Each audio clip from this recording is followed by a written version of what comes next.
Sir నమస్తే అండి. As a ఆడిటర్గా మీరు నాకు ఒక క్లారిఫికేషన్ కావాలి. రాష్ట్ర ప్రభుత్వానికి కేంద్ర ప్రభుత్వం మొండి చేయి చూపింది, బడ్జెట్లో జీరో కేటాయింపులు అంటూ జగన్మోహన్ రెడ్డి చేస్తున్న ప్రచారం నిజమేనా?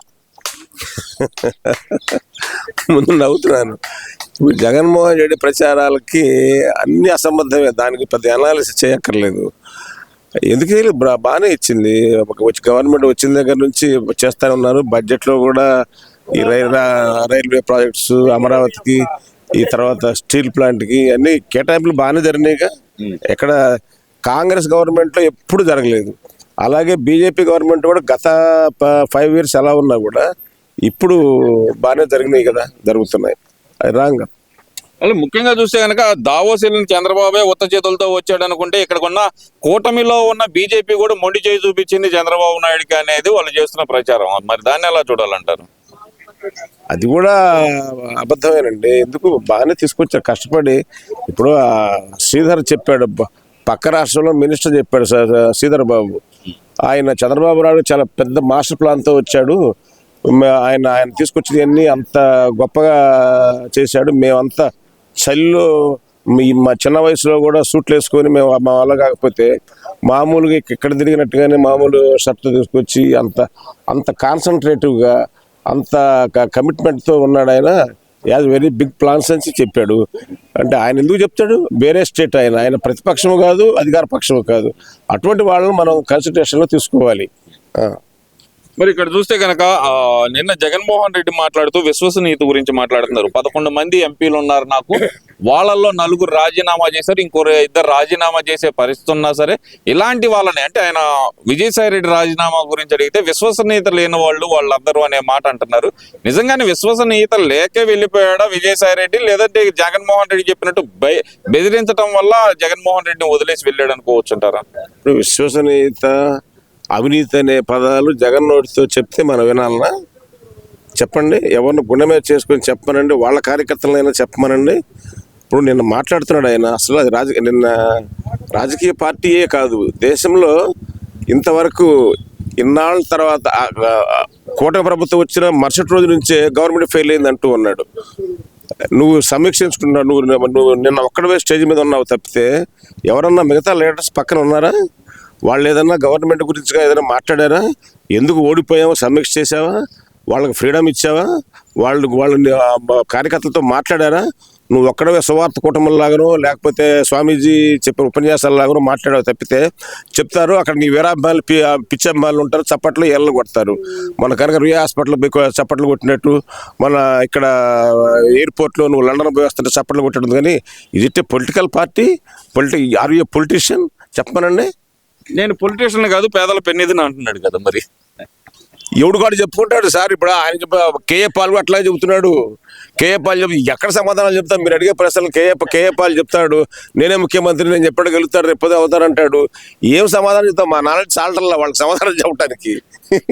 ఇక్కడ ఆయన చెప్పిన దాంట్లో ఆయన వాస్తవంగా ఆయన మాట్లాడుతుంది ఏంటంటే కనుక కూటమి ప్రభుత్వం 8 నెలల్లో పూర్తిగా ఫెయిల్ అయిపోయింది, కంప్లీట్ గా సూపర్ 6 అంటూ హామీలు ఇచ్చి ప్రజల నెత్తిన శటగోపం పెట్టేశాడు చంద్రబాబు నాయుడు అంటున్నారు. మరి నిజంగానే సూపర్ 6 హామీలు గాలికి వదిలేశారా చంద్రబాబు నాయుడు గారు? ఏం వదిలేలా. ఆయన చేసిన పాపాలు మొత్తాన్ని కడుగుతా కూర్చున్నాడు, అప్పులన్నీ సర్వనాశనం చేసిపోయాడు.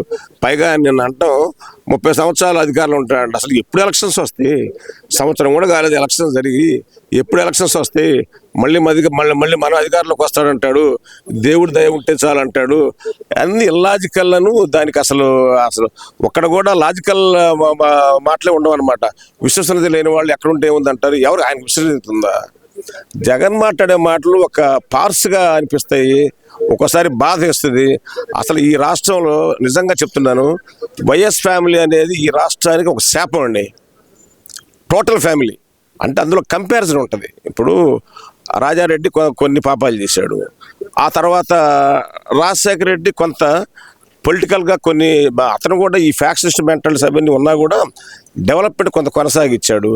ఇక జగన్ దాన్ని పూర్తి పీక్ స్టేజ్ తీసుకెళ్ళాడు. షర్మిల అలాగే ఉంది.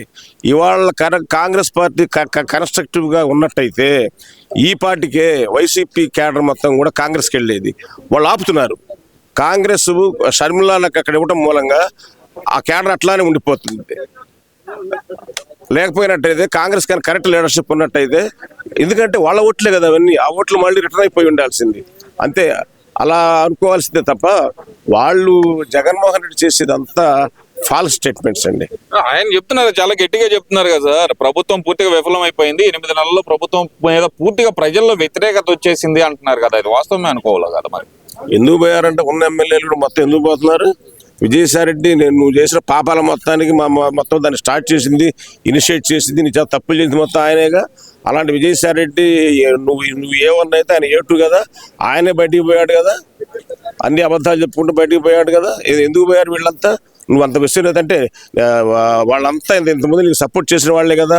ఉన్నవాళ్ళు బయటికి నీకు సర్వైవల్ లేదనే ఉద్దేశంతోనే వాళ్ళంతా బయటికి పోతున్నారు. ఇంకా నీ మీద విశ్వసనీయత ఎలా ఉంటుంది, లేదా గవర్నమెంట్ వ్యతిరేకత ఎలా ఉంటుంది? మరి ఇక్కడ ప్రధానంగా చూస్తే గనక జగన్మోహన్ రెడ్డి పదే పదే చాలా గట్టిగా చెప్తుంది ఒకటే మాట, మళ్ళీ తిరిగి వస్తాం, గట్టిగా కొడతాం ఈసారి అంటున్నాడు కదా.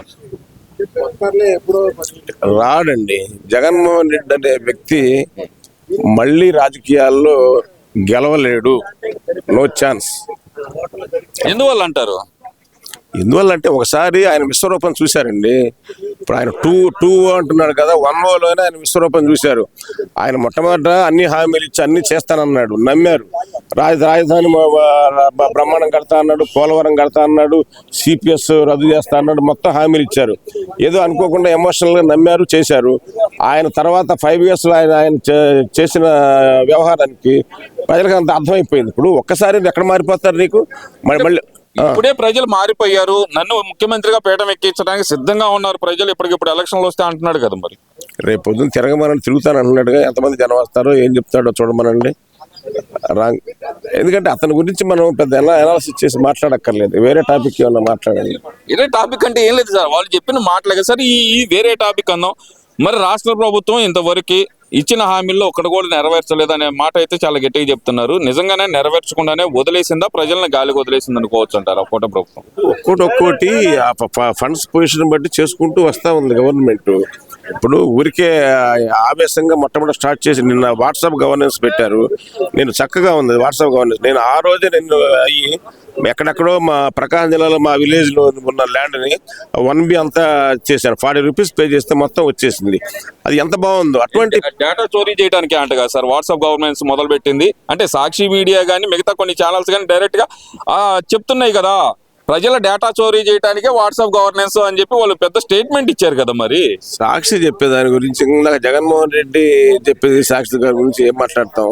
చాలా చక్కగా ఉన్నది. నేను ఆ పథకాలు మొత్తం సర్టిఫికేట్స్ మొత్తం నా పొలం, నేను రేపు పొద్దున మా అబ్బాయి US ఉన్నాడు, వాడు అక్కడ కూర్చొని వాడి పొలం మొత్తం చూసుకునే పరిస్థితి లాగా ఉంది, ఎవరి దగ్గర పోయే పని లేకుండా చక్కగా. నేను చాలా మందికి వాట్సాప్లో షేర్ చేశాను. అది 1B సర్టిఫికెట్, తర్వాత నీటి పన్ను గురించి ఇవన్నీ కూడా. ఇంకా అంటే మొట్టమొదటి కొన్నే పెట్టారు, రేపు పొద్దున దాదాపు 300 సేవలు ఏదో పెట్టబోతున్నారు. చాలా బాగుంది. అటువంటి కొత్త టెక్ తీసుకొస్తే ప్రజలు హ్యాపీగా ఉంటారు. అంటే నిజంగానే లోకేష్ గారు ఛాలెంజ్ చేసినట్టు దాన్ని కనుక హ్యాక్ చేయటం, దాంట్లో కనుక డేటా చోరీ జరిగినట్టు నిరూపించగలిగితే 10 కోట్లు ఇస్తా అని చెప్పి లోకేష్ గారు ఛాలెంజ్ చేశారు. మరి ఆ ఛాలెంజ్ అన్నారు స్వీకరిస్తారంటారు ఈ వైసీపీ నాయకులు? వాళ్ళు ఏది స్వీకరించారు, ఊరికి ఎలిగేషన్ చేస్తూ ఉంటారు. ఎలిగేషన్ ఎట్లా హ్యాక్ చేస్తారండి? ఎట్లా హ్యాక్ చేస్తారు? ఇప్పుడు ఒక పక్కన 1B ఉంది, మన దగ్గర పాస్బుక్లు ఉన్నాయి. పాస్బుక్ ఉన్న దాని ప్రకారం అక్కడికి వస్తారు, హ్యాక్ చేసి ఏం చేస్తారు వాళ్ళు? డేటా చోర్యం చేసి అమ్ముకుంటున్నారంట ప్రభుత్వం. ఎవరికి అమ్ముకుంటారు? నా పొలం ఉంది, నా పొలం ఎవరికైనా అమ్ముతారా? ఎట్లా అమ్ముతారు? దాన్ని లాజిక్ గా మాట్లాడట్లేదు వాళ్ళు. ఎట్లా అమ్ముతారు? ఏమమ్ముతారండి? చాలా బాగుంది. నేను ఇంకా ఇక్కడ ఉన్న వాళ్ళ మొత్తాన్ని కూడా చెప్తున్నాను, వాట్సాప్ గవర్నెన్స్ మీరు అందరూ డౌన్లోడ్ చేసుకోండి. మనమిత్ర దాని పేరు, దానిలో చాలా బాగుంది నిజంగా. That credit goes to Lokesh.